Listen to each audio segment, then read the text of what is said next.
এই দেরি করার কারণ হলো আমাদের পথিমধ্যে বাধার সম্মুখীন করছে প্রধান শিক্ষক। তার সন্ত্রাসী বাহিনী দ্বারা আমাদের স্কুল ড্রেস পরে আসতে দেয়নি, আমরা সিভিল ড্রেসে এখানে আসছি। তারা স্কুল ড্রেস পরেই তো দেখলে আমাদের হুমকি ধামকি দিয়েছে, কাল রাতে আমরা কেউ বাসায় থাকতে পারিনি। তার সন্ত্রাসী বাহিনী অস্ত্র নিয়ে ঘুরছে আমাদের মারার জন্য।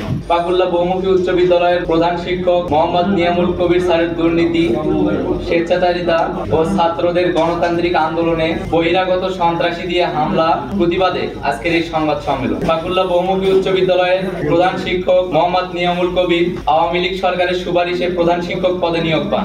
এরপর থেকে আওয়ামী লীগের সহায়তায় দুর্নীতির মহা উৎসবে তিনি মেতে ওঠেন। তার দুর্নীতি সমূহ স্কুলের বড় বড় 7টি মেহগনি গাছ ও একটি কড়ির গাছ বন বিভাগের অনুমতি ছাড়া বিক্রি করে স্কুল ফান্ডের টাকা জমা না দিয়ে তিনি নিজে আত্মসাৎ করেন। কিছুদিন আগে স্কুল উন্নয়নের জন্য সরকারি বরাদ্দকৃত 5 লক্ষ টাকা আসলেও তার কোনো কাজ না করে সম্পূর্ণ টাকা প্রধান শিক্ষক নিজে আত্মসাৎ করেন। স্কুলের আনুমানিক 12 বান্ডেল টিন বিক্রি করে সম্পূর্ণ টাকা নিজের পকেটে তোলেন।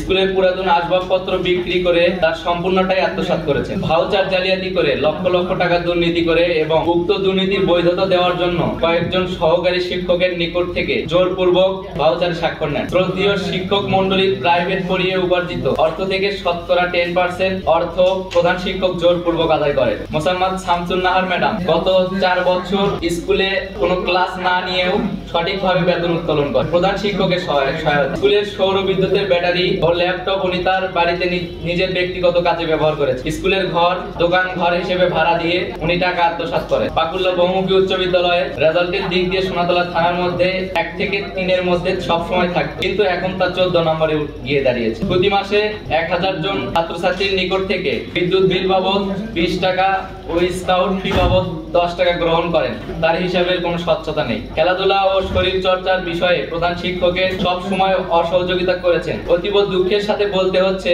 পরিউক্ত সমুদয় দুর্নীতির বিষয়ে গত 30/1/2025 তারিখে মানববন্ধন করতে গেলে প্রধান শিক্ষক আওয়ামী সন্ত্রাসী দিয়ে ভয় দেখিয়ে আমাদের শান্তিপূর্ণ মানববন্ধন ব্যর্থ করার চেষ্টা করে। তারই ধারাবাহিকতায় গত 2 ফেব্রুয়ারি তারিখে পুনরায় মানববন্ধন করতে গেলে প্রায় 2 শতাধিক বহিরাগত সন্ত্রাসী দেশীয় অস্ত্র নিয়ে আমাদের ব্যানার ছিনিয়ে নেয় এবং ভয়ভীতি প্রদর্শন করে এবং প্রধান শিক্ষক নিজে পায়ের জুতা খুলে মারতে আসে। আমাদের এমন নাজেহাল পরিস্থিতি দেখে সাহায্যে এগিয়ে এলে মোহাম্মদ মেহেদী হাসান হিরো নামের একজন অভিভাবক, তাকেও মারধর সম্মুখীন হতে হয়। আরো অত্যন্ত দুঃখের বিষয় যে একজন সভাপতি প্রার্থী মোহাম্মদ জাহাঙ্গীর আলীম জ্যাকি নিজেও প্রধান শিক্ষকের এই ঘৃণিত ঘটনার নেতৃত্ব দিয়েছে। আমাদের দাবি সমূহ অবিলম্বে প্রধান শিক্ষকের সকল দুর্নীতি, স্বেচ্ছাচারিতা, বহিরাগত সন্ত্রাসীদের হামলা সুষ্ঠু তদন্ত সাপেক্ষে আইনানুগ ব্যবস্থা নেওয়ার জন্য মাননীয় জেলা প্রশাসক মহোদয়, পুলিশ সুপার মহোদয় ও জেলা শিক্ষা অফিসার মহোদয়কে সবিনয় অনুরোধ জানাচ্ছি। সভাপতি পদকে কেন্দ্র করে উনি ছাত্রদের থেকে জোরপূর্বক স্বাক্ষর নেওয়া এবং আরো অনেক জোর জবরদস্তি করার জন্য এখানে সন্ত্রাসী বাহিনী ঢুকাইছে। না, আমরা কোনো দলীয় কোন্দলে প্রভাবিত নয়। আমরা শিক্ষার্থী, আমাদের ন্যায্য দাবি নিয়ে আমরা এখানে আন্দোলন করছি। ওই একই সন্ত্রাসী বাহিনী প্রধান শিক্ষকের